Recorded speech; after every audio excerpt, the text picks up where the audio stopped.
son Dieu fera de grandes choses. Le peuple qui connaît son Dieu fera de grandes choses. Et moi, je suis content de faire partie de ce peuple-là qui connaît le Seigneur Jésus-Christ. Amen. Je suis content que lorsque j'invoque le nom du Seigneur Jésus-Christ, quelque chose se passe.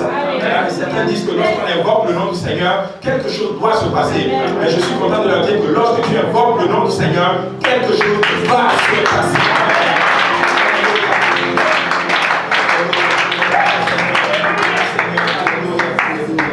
Je rends grâce au Seigneur vraiment pour l'opportunité de prêcher la parole du Seigneur.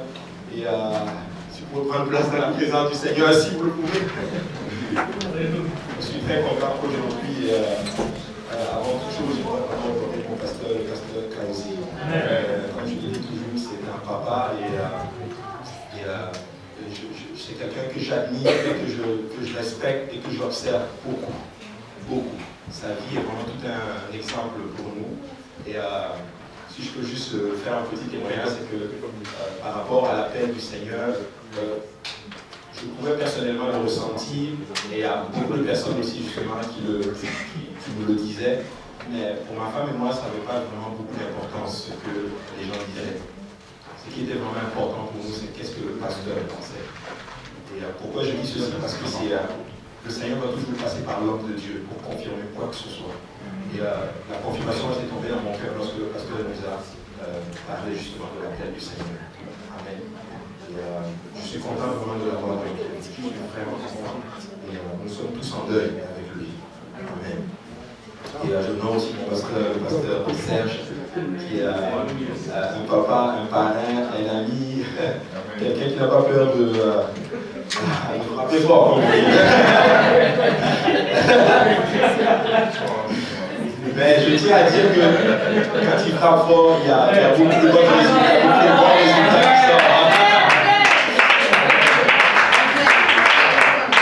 Si je peux me placer, ma femme me permet de faire ce témoignage, ici le pasteur Serge aussi me permet de faire ce témoignage, c'est que rien que, je pense que c'était jeudi, il nous amenait à l'église, on parlait, il nous exhortait beaucoup par rapport aux dettes. Et on en avait beaucoup de dettes. Et il nous a beaucoup parlé avec son épouse, la maman Aimée, qui nous a exhorté beaucoup, il nous a fait tout pour payer vos dettes.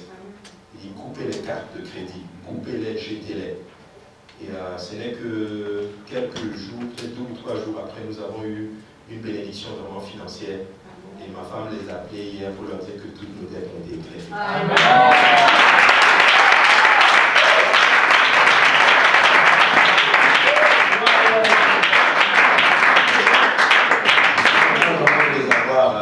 Au-delà des pasteurs, c'est des conseillers financiers aussi.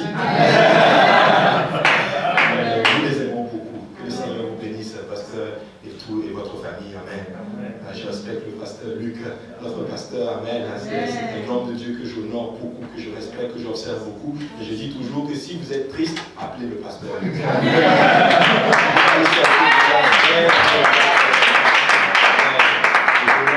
Le pasteur Lionel, mais aussi un dirigeant exceptionnel. Le pasteur Lionel est vraiment, je dirais, le produit vraiment, comme on dit, de l'église pentecôtiste vraiment. Et, on peut voir vraiment que la main du Seigneur est sur lui et toute sa famille. Je l'aime beaucoup, je l'honore et je le respecte. Et que le Seigneur te bénisse, pasteur.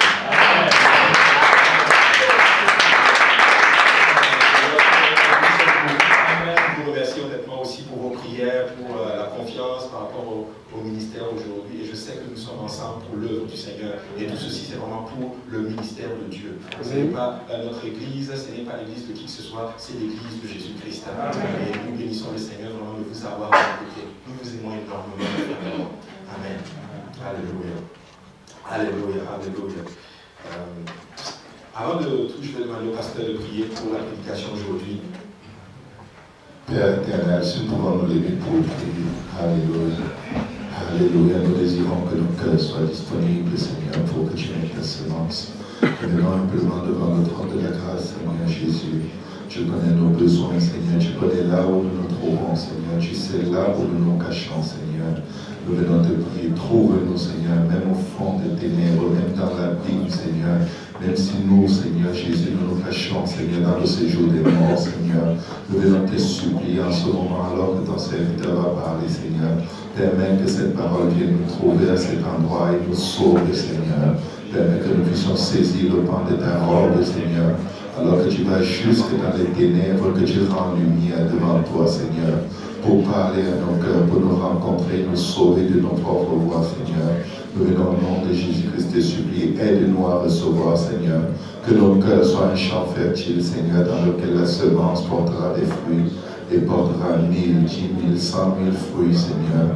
Des fruits qui demeureront jusqu'à la vie éternelle, Seigneur.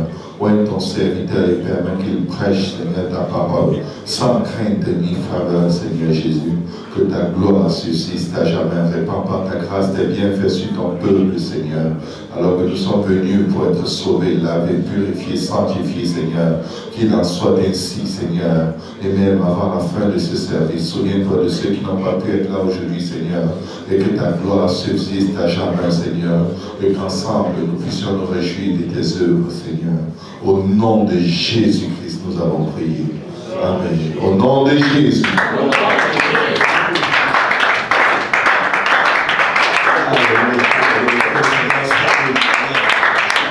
La présence du Seigneur. Amen.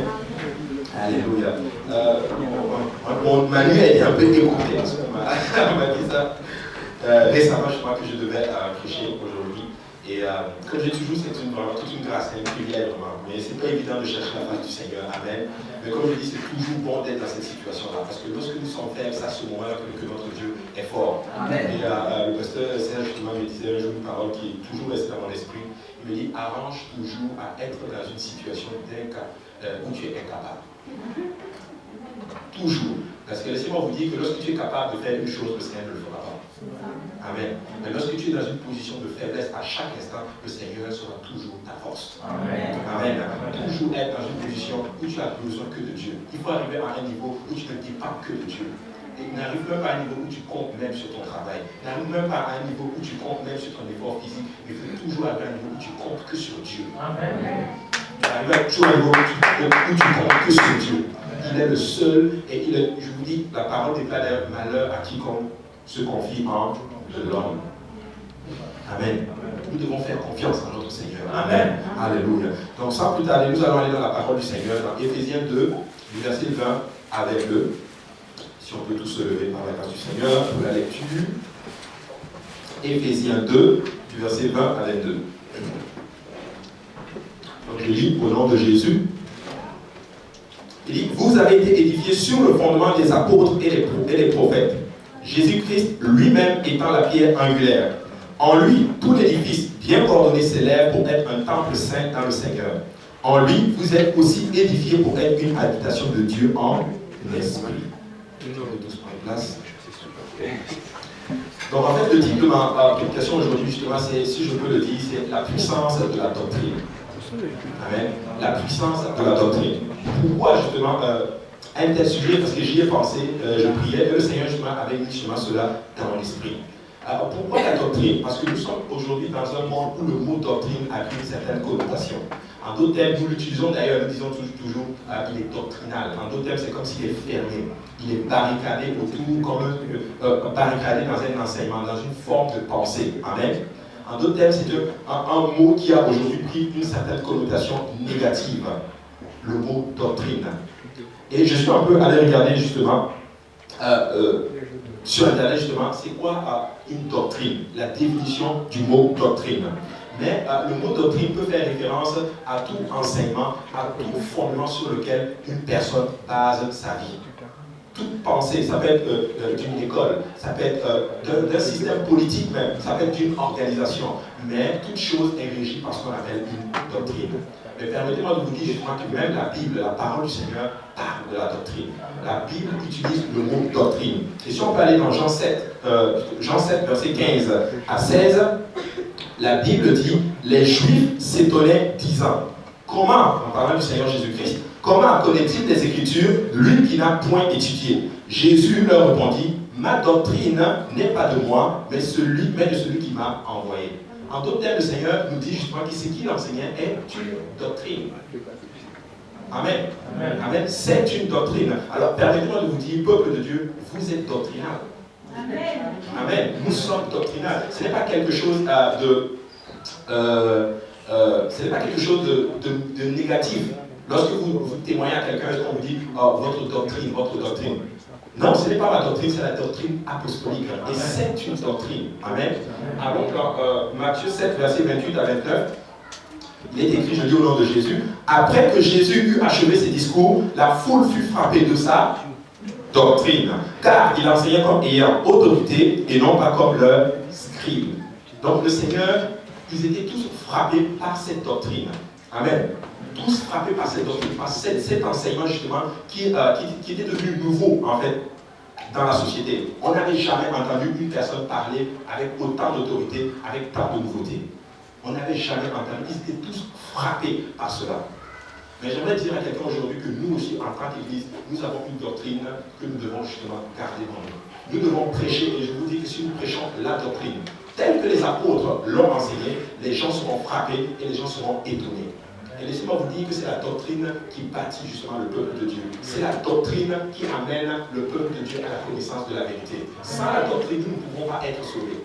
Je dis bien, sans la doctrine apostolique, nous ne pouvons pas être sauvés.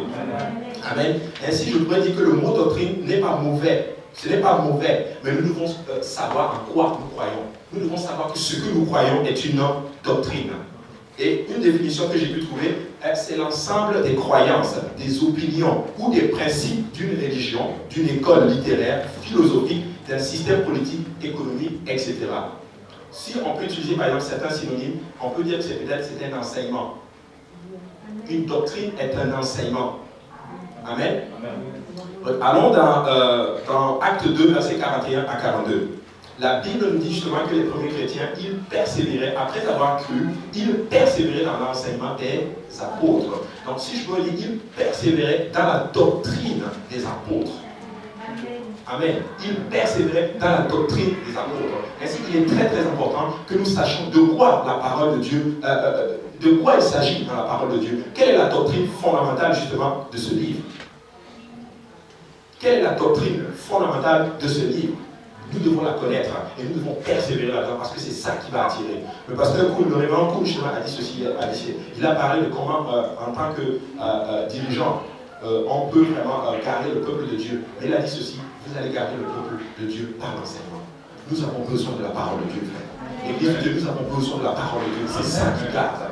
C'est ça qui garde le peuple de Dieu. Amen. Dans 1 Timothée 4, versets 12 à 16, Paul parle à Timothée, qui est en fait un peu son fils spirituel. Il dit que personne, dans 2 Timothée 4, verset 12 à 16, il dit que personne ne méprise ta jeunesse, mais sois un modèle pour les fidèles en parole, en conduite, en charité, en foi, en pureté, jusqu'à ce que je vienne. Applique-toi à la lecture, à l'exhortation et à l'enseignement. Ne néglige pas le don qui est en toi et qui t'a été donné par prophétie avec l'imposition des mains de l'Assemblée des anciens. Occupe-toi de ces choses. Donne-toi tout entier à elle afin que tes progrès soient évidents pour tous. Veille sur toi-même et sur ton enseignement. Si je peux dire, veille sur toi et sur ta doctrine. Persévère dans ces choses, car en agissant ainsi, tu te sauveras toi-même et tu sauveras aussi ceux qui t'écoutent. En d'autres termes, nous pouvons nous sauver à travers la doctrine, et cette doctrine que nous enseignons, si les gens l'écoutent, bien sûr, seront aussi sauvés. Et nous devons connaître c'est quoi la doctrine apostolique. Nous allons justement l'élaborer par la suite dans l'enseignement.